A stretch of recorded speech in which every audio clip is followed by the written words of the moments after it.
Together, these creatures did something truly remarkable. Without anyone paying much notice, they gave birth to an AI revolution. They turned Canada, yes, Canada, into one of the great AI superpowers. This is the story of how all this came to be. It's the story of one nation's quest to teach computers to think like humans. It's the story of what this science experiment will mean for all our lives and for the future of the human species. So if you're a human, or something trying to imitate one, you'll want to pay attention.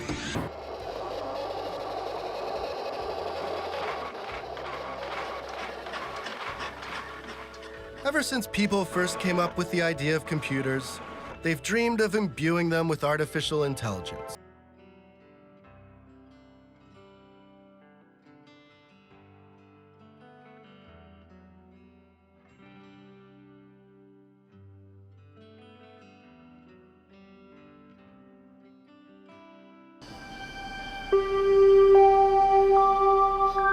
After many, many years later, maybe when we look back, we recognize that, oh, that's the moment when everything changed. In 5 years, AI is going to literally be in everything we do. As humans, we have to, first of all, understand that this is going to happen. Many technologists try to solve human problems using technology when actually what we need are human solutions. The deeper question is, what does it mean to be human? What are the things I'll still be proud of?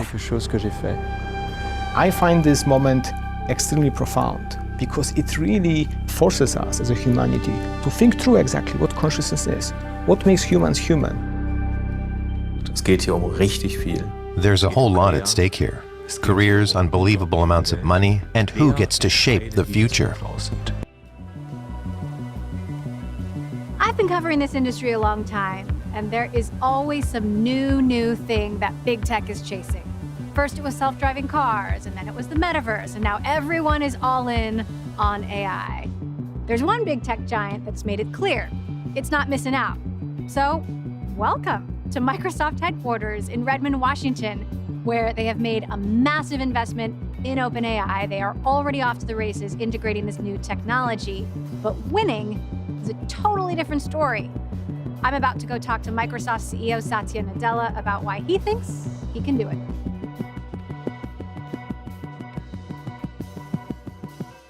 Thank you for coming. And I haven't seen you in person in so long. It's been ages. Microsoft is a household name that totally revolutionized how we work over 30 years ago. Windows, Word, Excel, PowerPoint. These products turned the software maker into a behemoth, put the big in big tech, and made Microsoft's co-founder Bill Gates and its next CEO Steve Ballmer billionaires. But in the 90s, the US government accused Microsoft of being a monopoly, and then the company settled a massive antitrust suit. For over a decade, Microsoft's stock flatlined. Then came Satya Nadella, the guy Microsoft hoped would make the company cool again. This company's had 3 CEOs. They're all right here. This is all... Nadella resurrected Microsoft as a power player in the market for business software and cloud computing, then positioned it at the forefront of the AI revolution, largely thanks to a massive investment in OpenAI. Microsoft is now OpenAI's main commercial partner, trading powerful servers and billions of dollars for access to ChatGPT, sparking new life into old products, especially their languishing search engine. It's not without its hiccups. We'll talk to OpenAI CEO Sam Altman in a moment. But first, this new AI chatbot is helping Satya in some surprising ways. Have you been playing around with it a lot? Like fun stuff, discovery? I am super verbose and polite now in email responses. It's watching. The AI is always watching. It was fun, like the guy who leads our office team, and I was responding to him, and he was like, "What is this, man?" You were like, sort of so pleasant. Yeah, it's sort of very habit forming in the sense that once you get used to having chat, even if I'm using it 1 in it, because there's a lot of times I'm just navigating, using search as a navigational tool. But once you get used to it, you kind of feel like, I gotta have these rails. Microsoft has been working on AI for decades, and chatbots actually aren't anything new. But all of a sudden, everyone is salivating. Why do you think the moment for AI is now? AI has been here, in fact, it's mainstream, right? I mean, search is an AI product, even the current generation of search. Every news aggregation, recommendation in YouTube or e-commerce or TikTok are all AI products, except they're all, I would say, today's generation of AI is all autopilot. In fact, it's a black box that is dictating, in fact, how our attention is focused. Whereas going forward, the thing that's most exciting about this generation of AI is perhaps we move from autopilot to co-pilot, where we actually prompt it. How transformative a change do you think this will be in how we work? I think that probably the biggest difference maker will be business chat, because if you think about the most important database in any company is the database underneath all of your productivity software. Except that data is all siloed today. But now I can say, oh, I'm going to meet this customer. Can you tell me the last time I met them? Can you bring up all the documents that are written up about this customer and summarize it so that I'm current on what I need to be prepped for? How do you make sure it's not Clippy 2.0? That it is helpful, delightful, doesn't want to make me click out ASAP? Once they're under my control, the entire world will be subject to my whims. Go away, you paperclip! No one likes you! There are two sets of things. One is, You're laughing because look, like our industry is full of lots of, examples from Clippy to even, let's say, current generation of these assistants and so on. They all are brittle. I think we are also going to have to learn that ultimately these are tools. Just like anytime somebody sends me a draft, I review the draft, I just don't accept the draft. We will do that. In 1995, Bill Gates sent a memo calling the internet a tidal wave that would change all the rules and was going to be crucial to every part of the business. Is AI that big? Yeah, I mean, in fact, I sort of say the ChatGPT, when it first came out, was like when Mosaic first came out, I think in 1993. And so, yes, it does feel like, to the Bill memo in 1995, it does feel like that to me. So it's as big as the internet? I think it's as big. It's just like in all of these things, right? We in the tech industry are, classic experts at overhyping everything. I hope, but at least that what motivates me is I want to use this technology to truly do what I think at least all of us are in tech for, which is democratizing access to it. How much market share do you think you can really take from Google? Like, what's your prediction? Give me your gut. Are a real, I'm thrilled to be in search. We're a very small player in search, and I look forward to every inch we gain is a big gain. You're coming for search, they're coming for Office. They're now putting AI in their Google Docs, Sheets, and Gmail. Are we just gonna see you and Sundar trying to one-up each other every week in this race to AI greatness? I mean, look, at the end of the day, the fun part of being in this industry and competing is the innovation.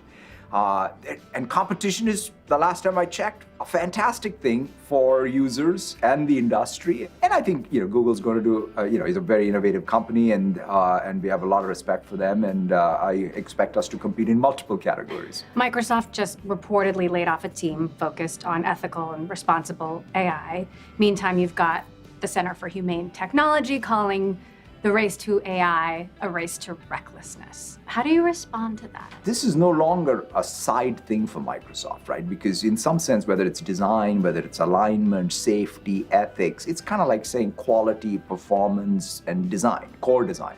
So I can't have now an AI team on the side. It's all being mainstream. And then I think, if anything, debate, dialogue, and scrutiny on what is this pace of innovation? Is it really creating benefits for society? I think are absolutely. In fact, I'll welcome it. And in that context, let's also recognize, especially with this AI, well, why would we not asking ourselves, like the AI that's already in our lives, and what is it doing? Right. There's a lot of AI that I don't even know what it's doing, and except I'm happily clicking away. and accepting the recommendations. So why don't we, in fact, educate ourselves to ask all of what AI is doing in our lives and say how to do it safely and in an aligned way? I think a lot about my kids and how AI will have something that I don't, which is an infinite amount of time to spend with them, and how these chatbots are so friendly, and how quickly that could turn into an unhealthy relationship, or maybe it's nudging them to make a bad decision. That's a great point. As a parent, does any part of that scare you? So that's kind of one of the reasons why I think this moving from autopilot to this co-pilot hopefully gives us more control, whether it's as parents or more importantly, even as children. We should, of course, be very, very watchful of what happens. But at the same time, I think this generation of bots and this generation of AI probably just go from engagement to more, giving us more agency to learn. I want to ask about jobs because obviously Microsoft makes software that helps people do their jobs, and I wonder if AI-laden software will put some people out of jobs. Sam Altman has this idea that AI is going to create this kind of utopia and generate wealth that's going to be enough to cut everyone a decent-sized check, but eliminate some jobs. Do you agree with that? Look, I mean, from Keynes to, I guess, Altman, they've all talked about the 2-day work week, and I'm looking forward to it. But the point is, yes, there's going to be some changes in jobs. There's going to be some places where there will be wage pressure. There will be opportunities for increased wages because of increased productivity. We should look at it all, and at the same time being very clear-eyed about any displacement risk. At the center of a potentially tectonic shift in job creation is Sam Altman. He's promised that AI will create a kind of utopia when it joins the workforce, while also raising alarms about the dangers, signing his name to statements warning of the risk of extinction. For many, the upsides of AI are hard to believe. The fear that AI could take their jobs in part led to the prolonged writers and actors strike in Hollywood. ChatGPT is a moron type of system, a chronic type of system. Doesn't really write great stories. Over the summer, Altman traveled the world to talk about the promise and peril of AI. I caught up with him when he returned to San Francisco at Bloomberg's annual Tech Summit. So, you've been traveling a ton. Yeah. What's the eat, sleep, meditate, yoga, tech routine? There was no meditation or yoga on the entire trip, and almost no exercise. That was tough. I slept fine, actually. Was the goal more listening or explaining? The goal was more listening. It ended up with more explaining than we expected. We ended up meeting many, many world leaders and talked about the need for global regulation, and that was more explaining. The listening was super valuable. I came back with 100 handwritten pages of notes. I heard that you do handwritten notes. I do handwritten notes. What happens to the handwritten notes? But in this case, I distilled it into here were the top 50 pieces of feedback from our users and what we need to go off and do. But there's a lot of things when you get people in person, face to face or over a drink or whatever, where people really will just say, here is my very harsh feedback on what you're doing wrong and what I want to be different. You didn't go to China or Russia. I spoke remotely in China, but not Russia. Should we be worried about them? And where they are on AI? Or what they might do with it? I would love to know more precisely where they are. That would be helpful. We have, I think, very imperfect information there. So how has ChatGPT changed your own behavior? There's a lot of little ways and then kind of one big thought. The little ways are, on this trip, for example, the translation was a lifesaver. I also use it if I'm trying to write something, which I write a lot to never publish, just for my own thinking. And I find that I write faster and can think more somehow. So it's a great unsticking tool. But then the big way is I see the path towards this just being my super assistant for all of my cognitive work. Super assistant. Yeah. We've talked about relationships with chatbots. Did you see this as something that people could get emotionally attached to? And how do you feel about that? I think language models in general are something that people are getting emotionally attached to. And, I have a complex set of thoughts about that. I personally find it strange. I don't want it for myself. I have a lot of concerns. I don't want to be the kind of people telling other people what they can do with tech. But it seems to me something we need to be careful with. You've talked about how you are constantly in rooms full of people going, holy Yeah. What was the last holy moment? It was like very interesting to get out of the SF echo chamber, whatever you want to call it, and see like the ways in which the holy concerns were the same everywhere, and also the ways they're different. So like everywhere, people are like, the rate of change seems really fast. You know, what is this going to do to the economy, good and bad? There's change, and change brings anxiety for people. There's a lot of anxiety out there. There's a lot of fear. The comparisons to nuclear, the comparisons to bioweapons, are those fair or is that overdramatic? So there is a lot of anxiety and fear, but I think there's like way more excitement out there. I think like with any very powerful technology, synthetic bio and nuclear, two of those, AI is a third, there are major downsides we have to manage to be able to get the upsides. And with this technology, I expect the upsides to be far greater than anything we have seen, and the potential downsides also like super bad. So we do have to manage through those, but the quality of conversation about how to productively do that has gotten so much better so fast. Like I went into the trip somewhat optimistic, and I finished it super optimistic. Yeah. So is your bunker prepped and ready to go for the AI apocalypse? A bunker will not help anyone if there's an AI apocalypse, but I know that like, you know, journalists seem to really love that story. I do love that story. I wouldn't overcorrect on like boyhood survival prep. As a Cub Scout, I like this stuff. Yeah. It's not going to help with AI. There's been this talk about the kill switch, the big red button. I hope it's clear that's a joke. It's clear it's a joke. Could you actually turn it off if you wanted to? Yeah, sure. I mean, we could like shut down our data centers or whatever, but I don't think that's what people mean by it. I think what we could do instead is all of the best practices we're starting to develop around how to build this safely. The safety tests, external audits, internal, external red teams, lots more stuff. Like the way that it would be turned off in practice is not the dramatic, you know, gigantic switch from the movies that cuts the power, blah, blah, blah. It's that we have developed and are continuing to develop these rigorous safety practices. And that's what the kill switch actually looks like, but it's not as theatric. There is now a new competitive environment. For sure. And OpenAI is clearly the front runner. But who are you looking over your shoulder at? This is like not only a competitive environment, but I think this is probably the most competitive environment in tech right now. So we're sort of like looking at everybody, but I always, you know, given my background in startups, I directionally worry more about the people that we don't even know to look at yet that could come up with some really new idea we missed. How would you describe your relationship with Satya Nadella, how much control they have? You know, I've heard people say, you know, Microsoft's just going to buy OpenAI. You're just making big tech bigger. Company's not for sale. Like, I don't know how to be more clear than that. We have a great relationship with them. I think it's that these like big major partnerships between tech companies usually don't work. This is an example of it working really well. We're like super grateful for it. Have you talked to Elon at all behind the scenes? Sometimes. What do you guys talk about? I mean, it's getting heated in the public. Yeah. I mean, we talk about like a super wide variety of important and totally trivial stuff. Why do you think he's so frustrated or kind of, I mean, it's almost, there's some attacking going on in a way. You should ask him. I would like to know. I'd like to better understand it. I don't think this is in the top like 100 most important things happening related to AI right now, for what it's worth. Is there any aspect of our lives that you think AI should never touch? My mom always used to say, never say never, never say always. And I think that's like generally good advice. If I made a prediction now, I'm sure it could end up being wrong in some subtle way. I think AI is going to touch most aspects of our lives, and then there will be some parts that stay surprisingly the same. But those kind of predictions are like humbling and very easy to get wrong. What do you think kids should be studying these days?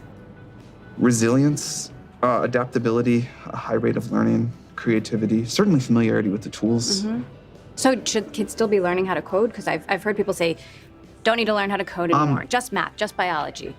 Well, I'm biased because I like coding, but I think you should learn to code. I don't write code very much anymore, although I randomly did yesterday. But learning to code was great as a way to learn how to think. And I think coding will still be important in the future. It's just going to change a little bit or a lot. We have a new tool. What are we all going to do when we have nothing to do?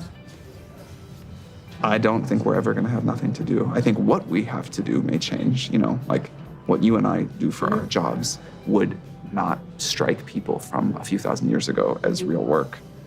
but we found new things to want and to do and ways to feel useful to other people and get fulfillment and create. And that will never stop. But probably, I hope you and I look, if we could look at the world a few hundred years in the future, be like, wow, those people have it so good. I can't believe they call this stuff work. It's so trivial. So we're not going to be all just laying on the beach eating bonbons. Some of us will, and more power to people who want to do that. Do you think in your heart of hearts that the world is going to be more fair and more equitable? I do. I think that technology is fundamentally an equalizing force. It needs partnership from society and our institutions to get there. But if we can, my big picture, highest level, I'll zoom all the way out view of the next decade, is that the cost of intelligence and the cost of energy come way, way down. And if those two things happen, it helps everyone, which is great, but I think it lifts up the floor a lot. So where do you want to take OpenAI next? We want to keep making better and better, more capable models and make them available more widely and less expensive. What about the field of AI in general? There's many people working on this, so we don't get to take the field anywhere. But we're pretty happy with our contribution. We think we have nudged the field in a way that we're proud of. So we're working on new things too. What are the new things? They're still in progress. Is there room for startups in this world? Totally. I mean, we were a startup not very long ago. But you're almost already an incumbent. Of course, but when we started, you could have asked the same question. In fact, people did. In fact, I myself wondered, is it possible to take on Google and DeepMind? Or have they already won? And they clearly haven't. Yeah, I think there's a lot it's always easy to kind of count yourself out as the startup. But startups keep doing their thing. Well, nobody's counting you out, so I guess that's a good thing. I guess so.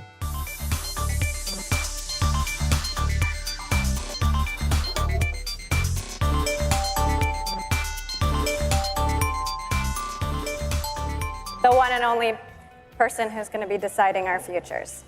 I don't think so.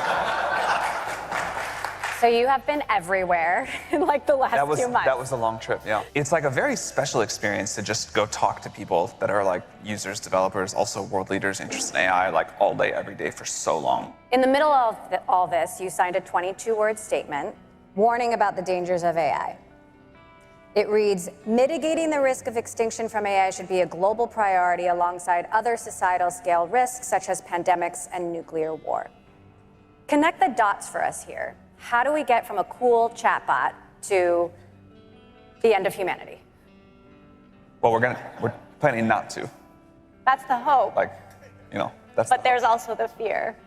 I think there's many ways it could go wrong, but we work with powerful technology that can be used in dangerous ways very frequently in the world. And I think we've developed over the decades good safety system practices in many categories. It's not perfect, and this won't be perfect either. Things will go wrong.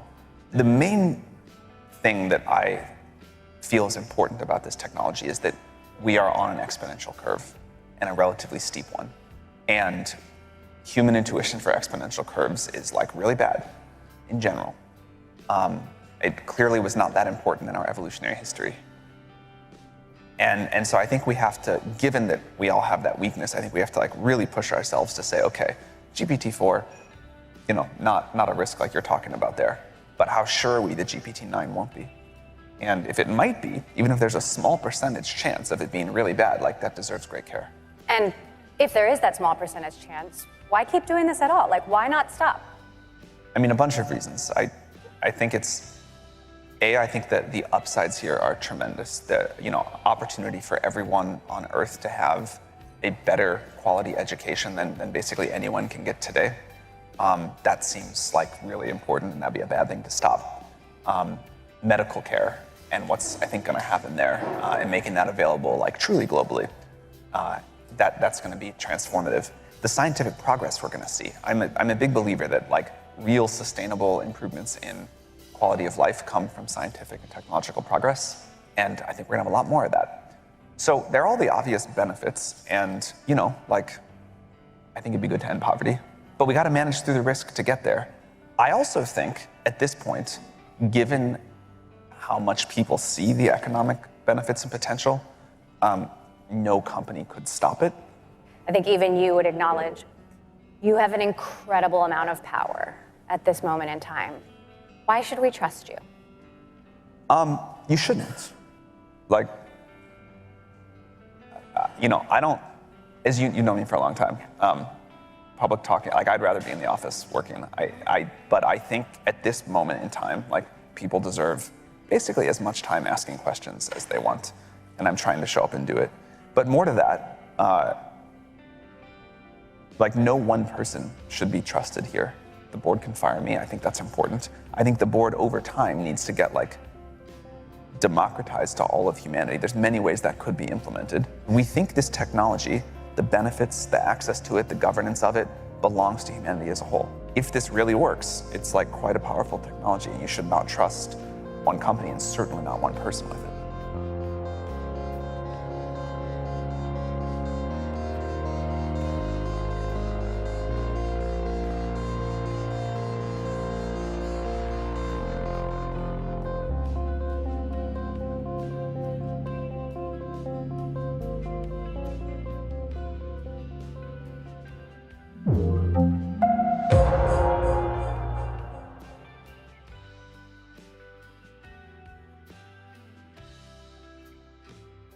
I'm nervous about it. I think people are able to adapt quite quickly. When Photoshop came onto the scene a long time ago, for a while people were really quite fooled by Photoshopped images and then pretty quickly developed an understanding that images might be Photoshopped. This will be like that, but on steroids. And the interactivity, the ability to really predict humans well, as you talked about, I think is going to require a combination of companies doing the right thing, regulation, and public education.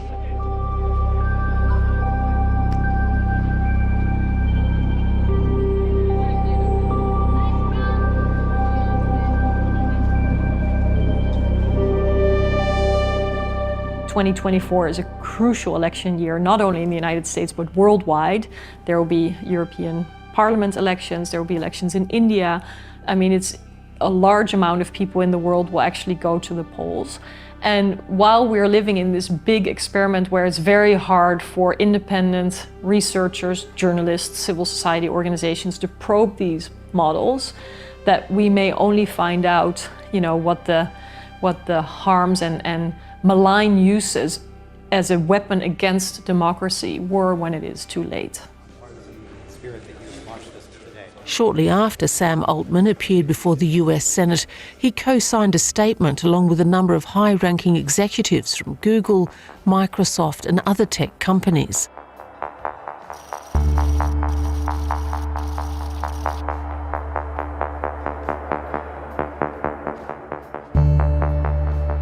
The fact that it was the companies who themselves were asking for this type of regulation, and it was the leading researchers who were asking for the government to get involved, that really was the turning point in the conversation.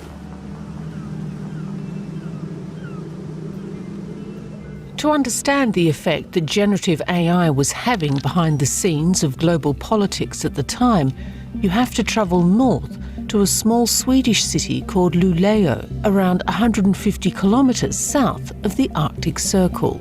When people say that artificial intelligence is going to be like the next industrial revolution, I think they're underestimating its impact. It's not just going to be a new technology like the steam engine. It's like building a new species. A species that's much smarter than us. President Biden himself was having meetings on artificial intelligence, in some cases as often as 3 times per week. And I will tell you that not very many things get on the president's calendar for 3 times a week. May 31st, 2023. The sirens and motorcades descending on this Swedish coastal city gave a sense of how much was at stake. Leaders came here to discuss nothing less than how humanity should react to the arrival of this new, albeit artificial, form of intelligence. What role should politicians play? Democracy needs to show that we are as fast as technology. You saw the first letter on on asking for a course of 6 months. You saw yesterday a number of very, very insightful people signing up to say you need to do something for the very existential risks. And then you have the non-existential risks as well. Why is it important for the European Union to have a common policy with the US concerning AI? And shouldn't other parts of the globe be included in the conversation? Europe is important, but this is bigger than Europe. US is important, but it is bigger than the US. But if the two of us take the lead with close friends, I think we can push something that will make us all much more comfortable with the fact that generative AI is now in the world and is developing at amazing speeds.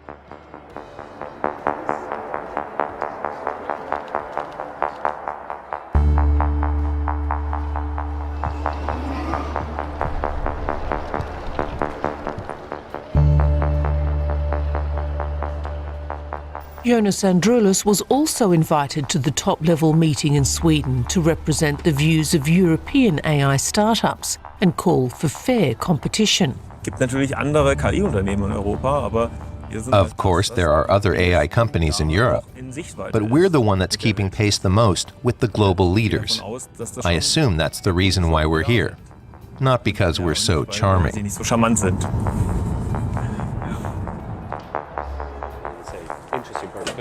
Just when there's a switchover. Thank you so much. Thank you. Exactly. Kind of change coming in some industries. Yeah. How do you feel about that? We can raise more capital. Yeah. I think we have two weeks ago I was at Sapphire conference, SAP Sapphire conference, and Christian Klein on his opening keynote, he kind of said our key partners for generative AI are Aleph Alpha, Google, and Microsoft. Nice. And then I'll have events coming up with HPE, with Antonio Neri. What do you think about our colleagues on the other end here from Anthropic and the latest statements, etc.? Oh, so the statements on like safety or... yeah, like yesterday and so on. It's long term, it is possible to conceive catastrophic events. I've had Brussels and Berlin, and they basically are scared.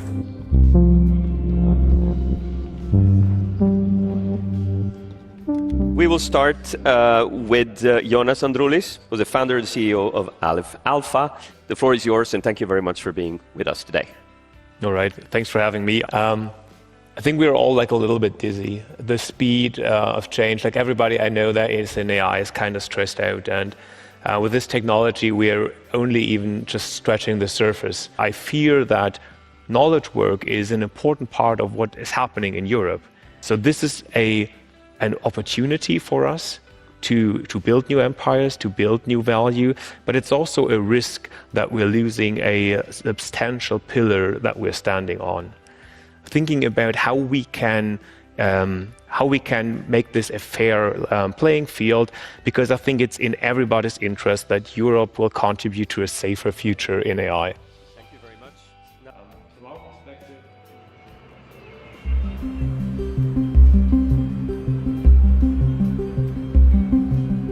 While the US and EU were trying to come up with a common strategy, on the other side of the world, in China, an artificial intelligence ecosystem was emerging with its own set of rules.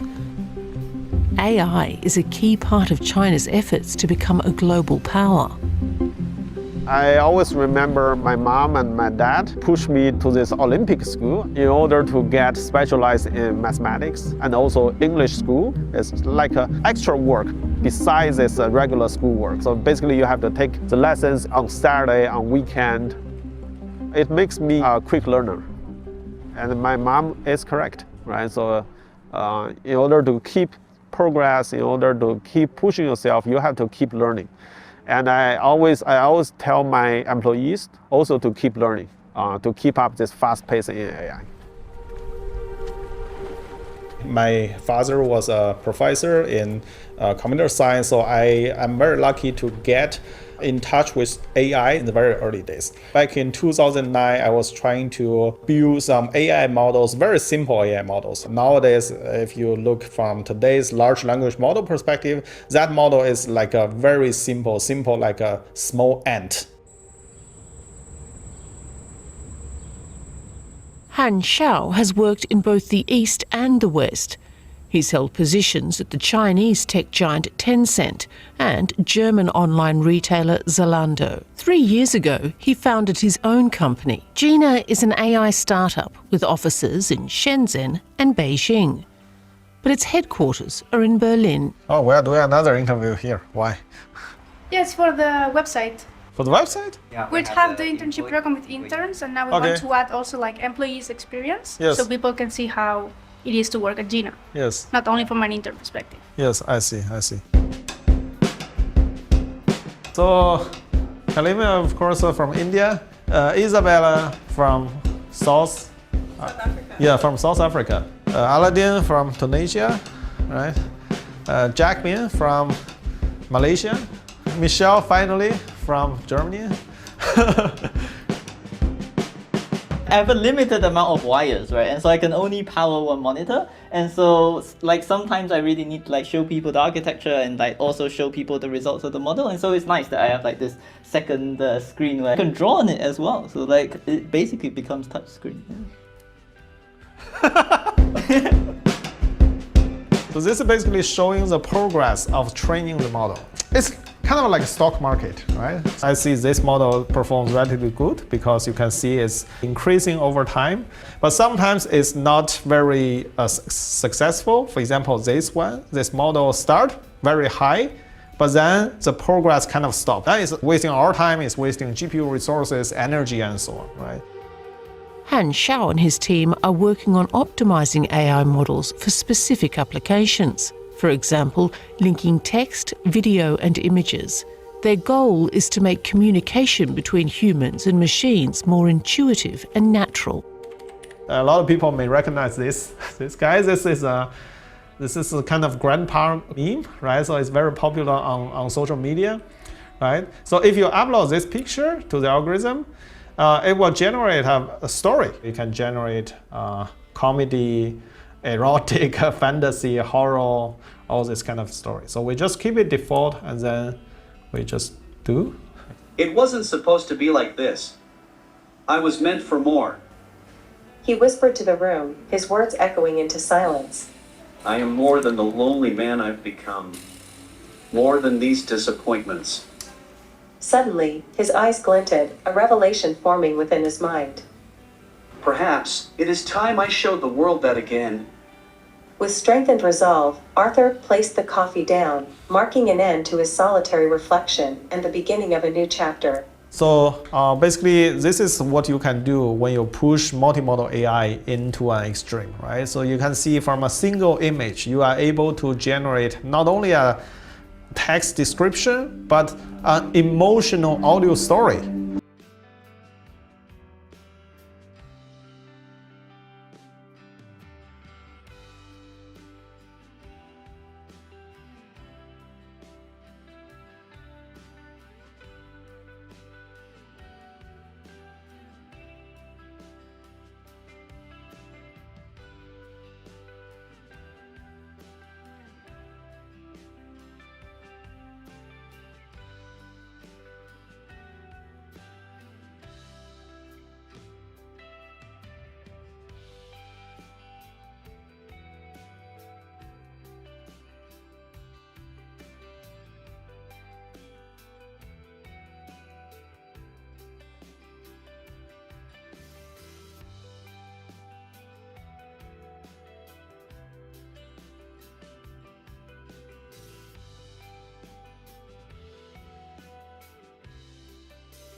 Eventually, Chinese company will be in the leading position in this generative AI. 2 months ago, I was participating this World AI Congress in Shanghai.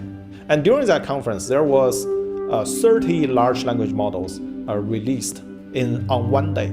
Some from big companies like Tencent, Alibaba, Baidu, some also from like middle-sized companies from different industry even, right? For example, from bank.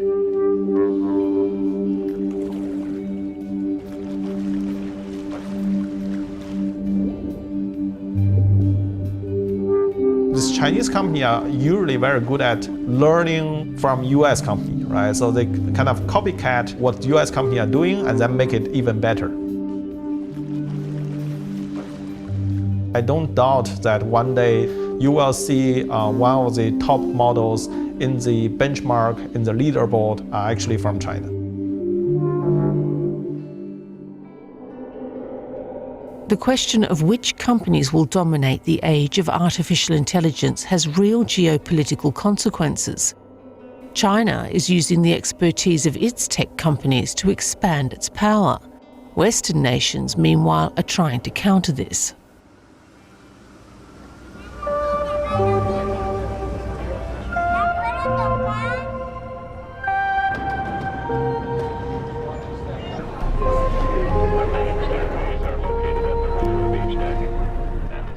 My name is Jeffrey Kane. I was a longtime journalist and foreign correspondent in China.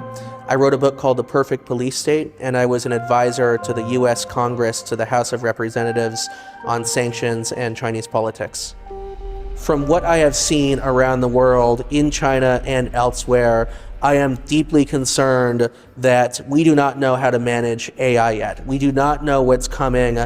We do not know how to rein in this technology and put it to the good use of our democracy. China has been leading in bringing technology under state control and in fact using it as an instrument for state power, whether it is for internal control and censorship, grip on society, or whether it is their global ambition to have digital infrastructure around the world and to work with countries, for example, think about the African continent. It is, of course, a vision that is at direct odds with that of democratic societies. In 2017, China's national strategy for artificial intelligence, and this is a public document, set out the explicit goal of dominating global AI technology. And so I think the United States has explicitly set the goal that we are not going to assist China in rising as an AI-enabled authoritarian superpower.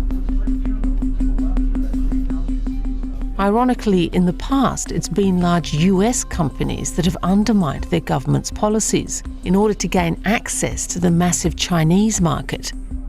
Foremost among them, Microsoft. Microsoft is the most pivotal and important Western company operating in China that has helped the Chinese government develop its AI dystopia. Microsoft set up an office in China called Microsoft Research Asia. This was a gesture from Bill Gates back in the 1990s because he wanted to guarantee stronger market access to China. This laboratory has gone on to train the who's who list, the superstars of the Chinese artificial intelligence world. Many of the key people in this laboratory have gone on to found companies such as Megvii, SenseTime, or either found them or they've taken on very senior roles in them. That was like the incubator of the modern Chinese internet or AI industry.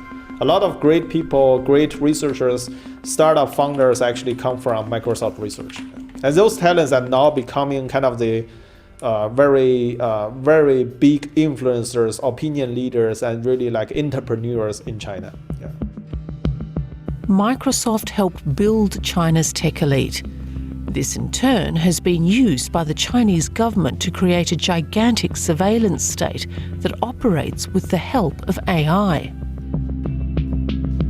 Like in China, in Beijing and Shenzhen, you can find the most CCTV camera in the world, right? So, and to be honest, like general public get used to it, right? So they don't see this as intrusion to their own privacy, or having a software that analyze their behavior, because the kind of the narrative there was to protect them, right? To make the society more secure, right? Protect from terrorists and so on, right? So in general, like the public over the last 10 years has already accepted the fact that there are surveillance everywhere.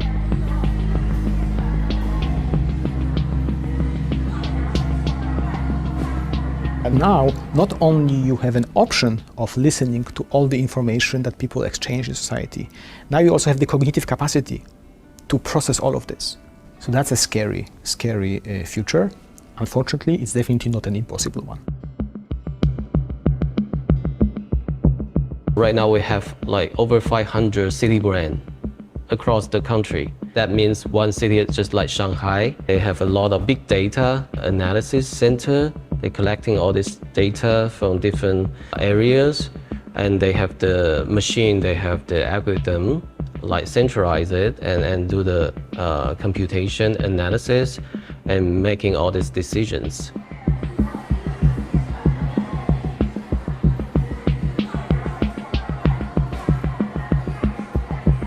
The Chinese government has used all forms of AI so far. They see AI as an extremely powerful tool that they can use for the military, for national security, for state surveillance, police work, also the management of cities, traffic. They have been selling these same technologies all over the world, especially to authoritarian governments, with the promise of total surveillance and a nation free of crime, free of dissidents. It's a brave new world because we have not yet found a solution to this in the West.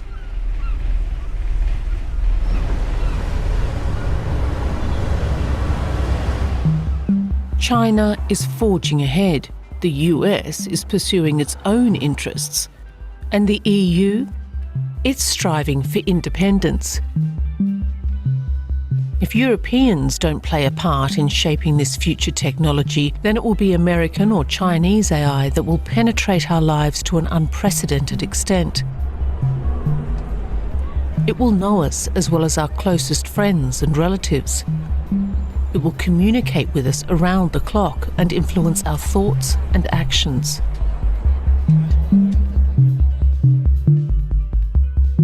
To prevent this, the EU needs companies that can not only program, but also build their own hardware infrastructure to keep highly sensitive data safe.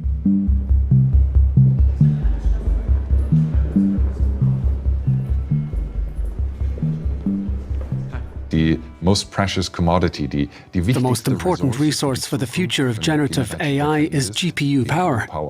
In other words, computing power.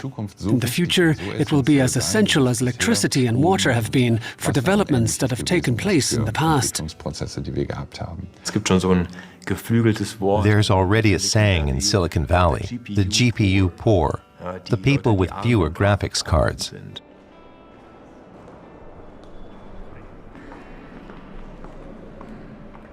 Training high-end AI language models requires thousands of high-performance graphics cards, which is also why supplies are scarce. That's another reason why many smaller players ally themselves with large tech companies. Ganz viele von den Deals im Bereich generative KI der letzten Monate. A lot of the deals in the field of generative AI in recent months have come at the cost of independence. Many companies have partnered with large corporations by accepting restrictions on things like hardware selection, cloud selection, integration. We absolutely didn't want to do that. Das war eine Sache, die wir auf keinen Fall machen wollten. Early on, Jonas Androulis recognized the value of having one's own hardware. He built a data center for his company in Germany. For that reason, Aleph Alpha is becoming increasingly strategically important for politicians.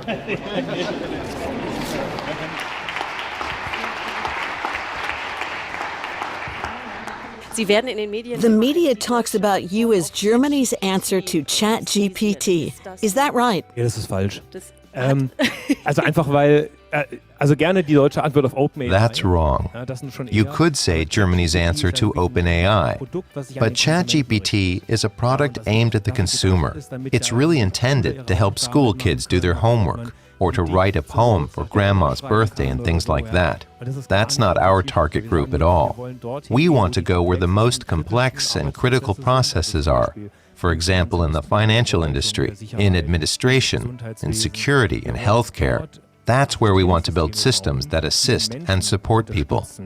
Wir sind ja hier in einem Ministerium. We are in a government ministry here, and public administration could benefit enormously from AI.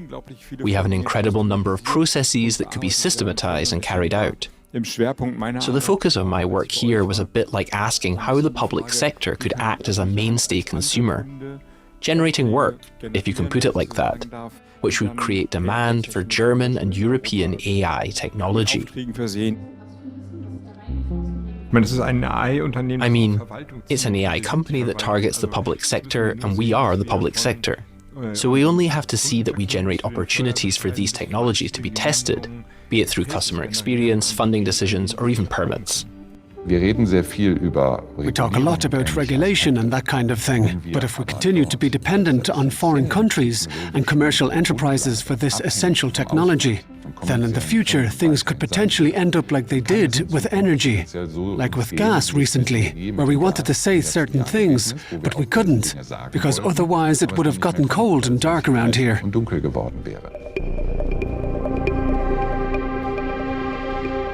The data center that so far ensured Aleph Alpha's independence comes from US company Hewlett-Packard Enterprise.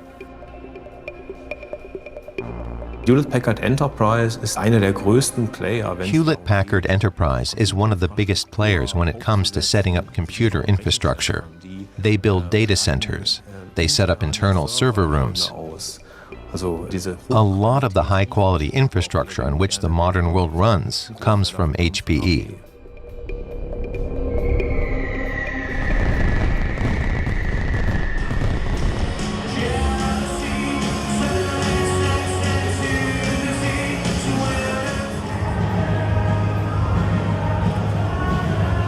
Androulis secured a strategic partnership with HPE, giving him access to hardware without tying him to the company exclusively. He also hoped it would help him gain a foothold in the US market. He finalized the deal in Las Vegas with HPE CEO Antonio Neri. Welcome to HP Discover 2023. This event is special because it is our annual opportunity to reunite with a global community of customers and partners. We're announcing a major joint project with HPE today. There'll be a press release going out simultaneously. It'll be a big joint market venture. That's the important thing. Not that I'm going to go on a stage, but that we're now taking a joint step with a major partner. Am I nervous? Maybe a little. We've been working towards this for months. I'm sure it'll go well.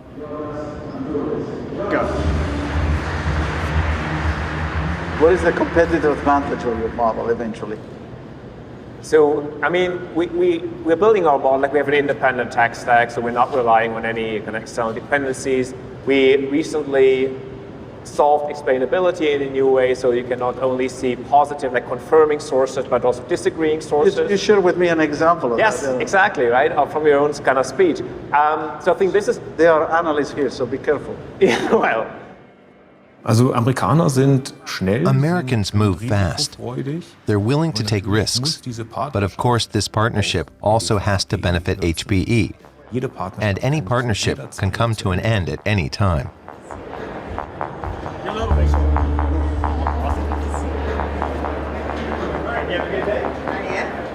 Jonas Androulis wanted to avoid becoming dependent on a large corporation, as with OpenAI and Microsoft. But that strategy brought with it a major risk. If his technology doesn't keep up with the competition, he'll be out of the race. we'll have more money soon. Yeah, exactly. I also want to. I'm hoping that yesterday helped a little bit with that. Like, certainly didn't hurt. Yeah. And I've got some kind of feedback from immediate feedback after the show, from investors on my cell phone. And of course I wanna kind of put this money to work. Yeah. Well, I think if we can get your help, if we could get your help to really say, okay, these are the application use cases. I think if we can get that list, from you, and then we can turn around and look at, okay, one, how do we package it? Two, how do we, can we use it internally? Yeah. I think that would be great, and then obviously three, how do we make sure we line up the services offer? Thanks again for the partnership. Great to see you. Thanks a lot. I think what always attracted us to the relationship was Aleph Alpha's mission was to enable enterprise application use cases for LLMs and multimodal models. And most of the customers in the Valley, or most of the companies in Silicon Valley, were much more consumer oriented. So this concept of a single tenant LLM that can be trained with your data for your application really fits our core customer base. For all their friendliness, Androulis knew the Americans wanted to see concrete results. He had to deliver, and fast.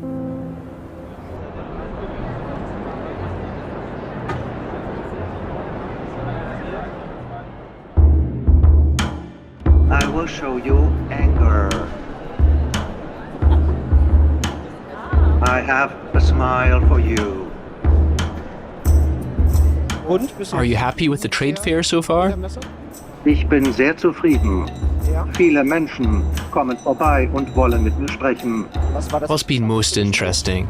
Das interessanteste Gespräch bewegte sich möglicherweise um die Kommunikation zwischen Mensch und Roboter. The AI race is also a competition for attention. It's about catching the eye of investors, sitting on panels, being noticed, being quoted.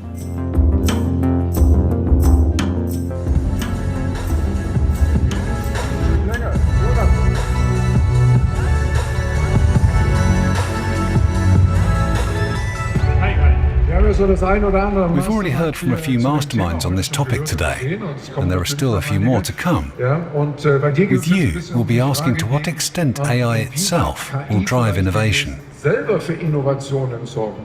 This once niche technology is now the subject of massive hype. Jonas Androulis is suddenly in the spotlight. His AI is being tested and evaluated, not always favourably. News magazine Die Zeit accused Aleph Alpha of allowing its AI to be provoked into making racist and chauvinistic statements. Androulis pointed out that its basic technology has deliberately not been restricted. Low-hanging fruit for Journalisten. That's just low-hanging fruit for journalists. I took a screenshot. The model used a bad word. Every time I fine-tune the model or tune the instructions, that diminishes it in certain areas. It loses capabilities in exchange for me making it more pleasant or safer. And those might be the exact capabilities that I need in an industrial context for automating processes.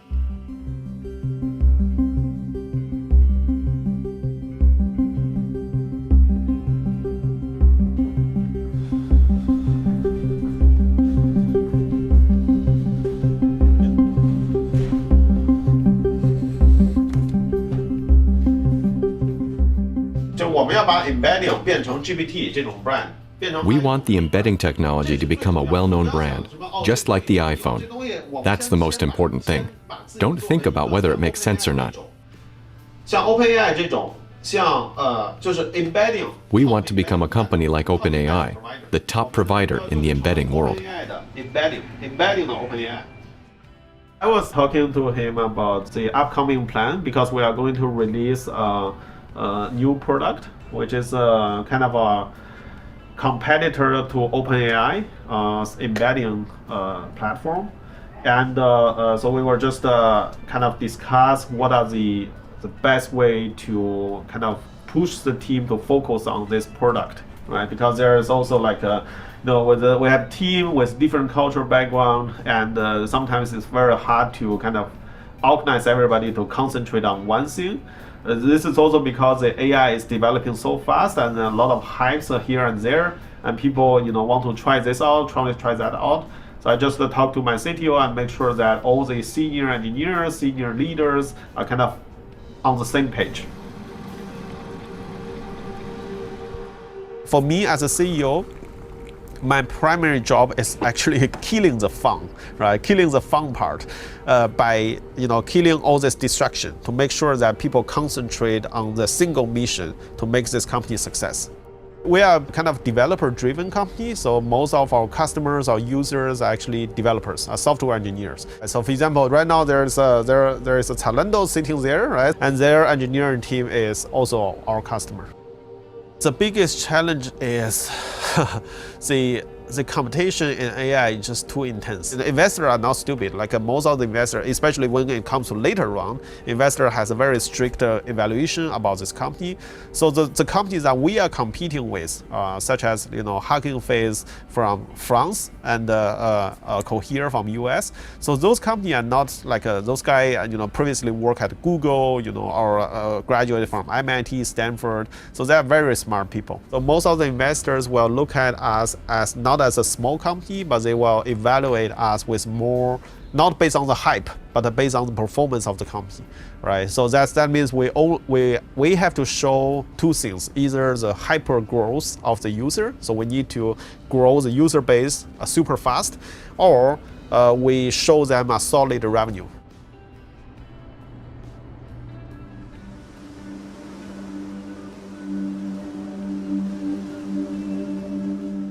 Summer 2023. Thomas Wolff has managed to make time for a family vacation in Brittany, France. As Chief Scientific Officer, he's primarily responsible for research and development at Hugging Face, a job that allows him to take a break from time to time. What are you up to today? Anything special? We're practicing sailing with the trapeze. Didn't you do that yesterday? Yes, today we'll do something else.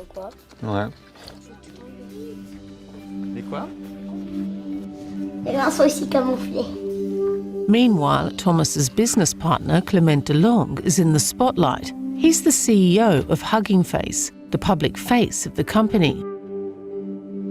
Tech industry heavyweights like Google, Amazon, Nvidia and AMD have invested $235 million into Hugging Face. The open development platform for AI models has become a billion-dollar business.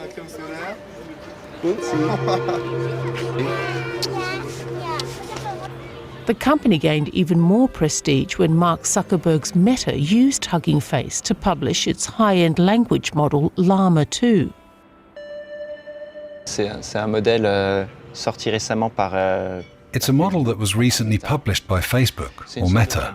It's similar to ChatGPT, an open source competitor. The difference is that it's free. You can just install it on your computer. You don't have to access it through the ChatGPT interface or pay for it. It's like a set of Lego. Everything is open. Everything is freely accessible. You can also buy it pre-built.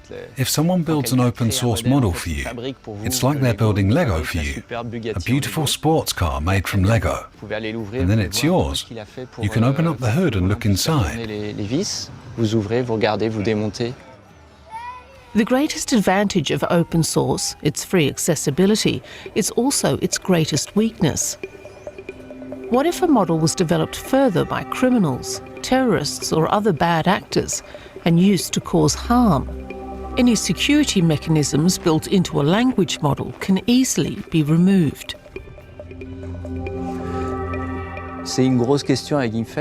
That's a big question we're asking ourselves at Hugging Face. In the beginning, our aim was to make this technology as widely accessible as possible. We thought it would help lots of developers, but there are two sides to the technology. There are some people who can access it, who really shouldn't be able to.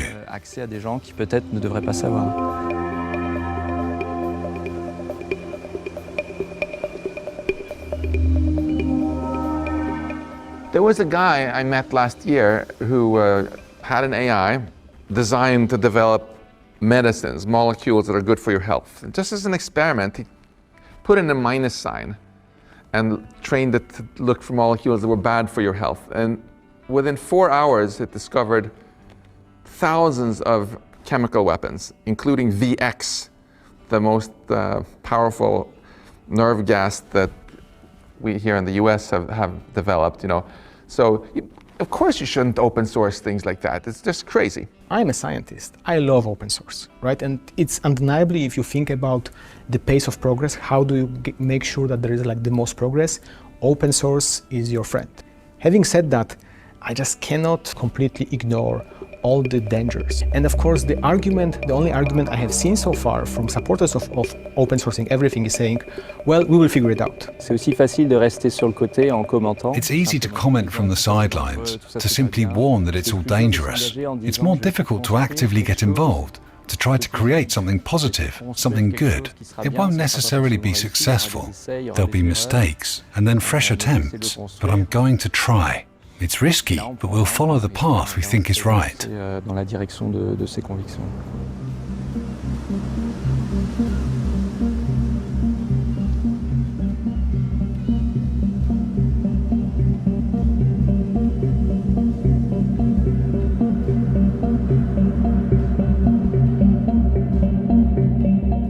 MIT is one of the most renowned tech universities in the world.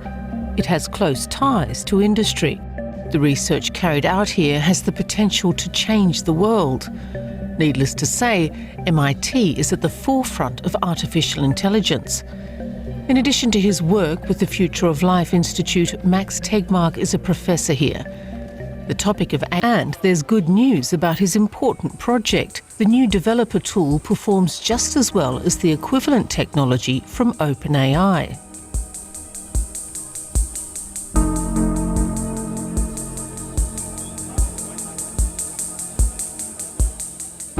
By the end of 2023, Jonas Androulis has plenty to celebrate. He's completed a major round of financing. The company prevailed and convinced enough investors to raise $500 million. That's money Androulis is going to need, because competitor OpenAI is already triggering a new phase in the race for AI dominance.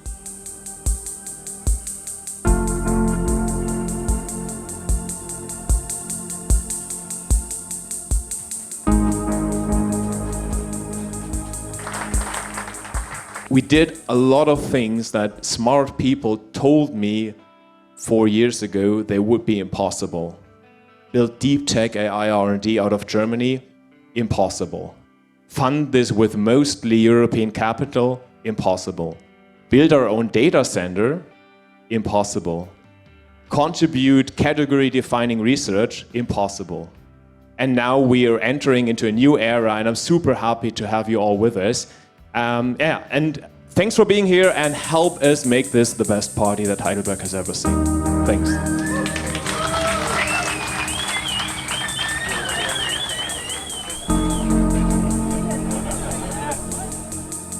And for Thomas Wolfe, quiet holidays may soon be a thing of the past. Hugging Face is now valued at $4.5 billion.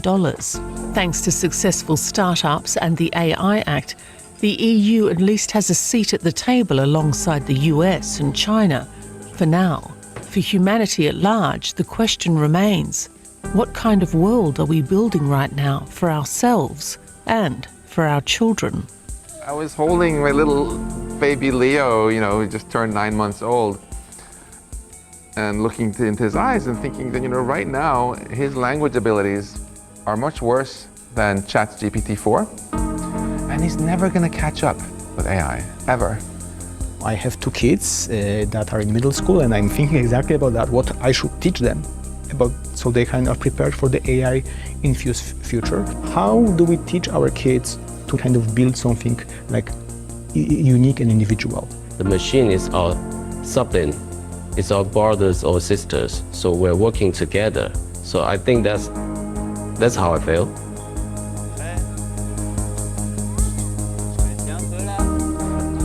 Même dans ces périodes charnières, dans ces périodes compliquées, Even in these pivotal moments, In these complex times, people always find a way. They're creative and resourceful. My son is already learning to code. He's really interested in AI. He wants to understand things and create things using AI. Our children will probably create a world that's completely different from ours. But I'm not worried. At the end of the day, I'm an optimist. Je suis optimiste, je pense, au final.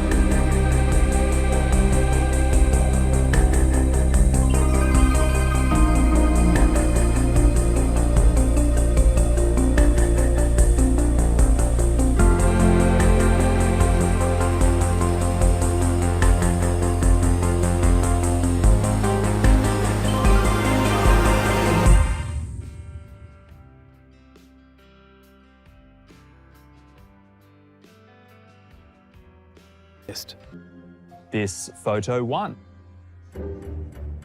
And it was the first photo AI image to win a photography contest. And then the criticism, the backlash started rolling in. The hate, because people were scared, and understandably. I mean, if someone's sitting at home miles away from a beach can just put in, you know, beach shot award winner in a minute, 2 minutes, and create something that is as good as a real image, it is scary to think about. AI created it by taking an infinite number of pixels from an infinite number of photos that were found online. Jamie called the image the most stolen photograph. This is actually a dangerous point in society where we don't know what is real and what is fake. 100%. I mean, I came clean straight away. I gave the cash prize back. I said, look, guys, this was an AI image. And I did it more so, the experiment was more so to show people what we are capable of now. So people can start to wrestle with these big ideas, the huge ideas, you know, of trust, of can we believe what we're seeing?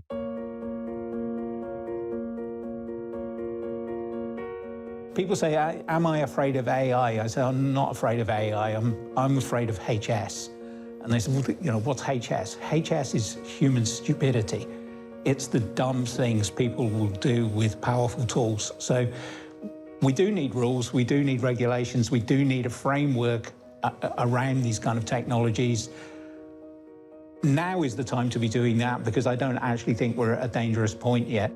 Thank you very much. These are uncertain times in the world of AI, a technology that we've long taken for granted is now evolving at breakneck speed, and it's only going to accelerate, leaving most to agree we must step carefully.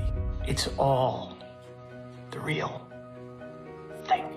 Even technologists are saying you've got to have a circuit breaker with automated decision making if it's not working in the way that it's supposed to be able to intervene in the software and stop that and reset it. A kill switch. There needs a kill switch. Effectively. So, you know, that type of thing's being thought through.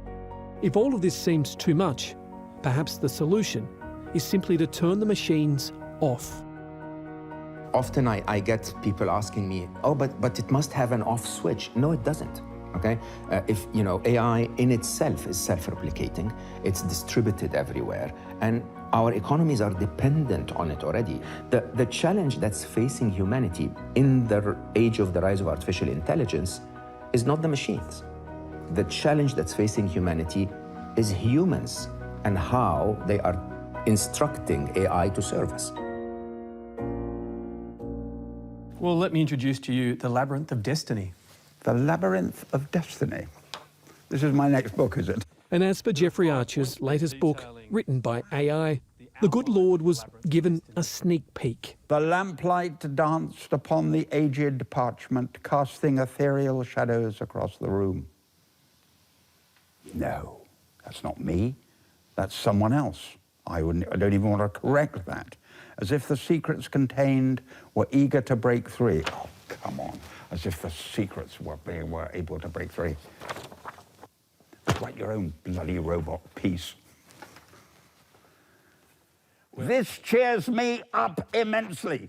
They cannot write my work for me. Now you, being a wicked person, might well print it up and put my name on it and make a fortune. But no, those are not my words. What's next on your disgraceful agenda? I'm adding something to your list of weaknesses, arrogant. Not humor. There's a subtle difference, young man.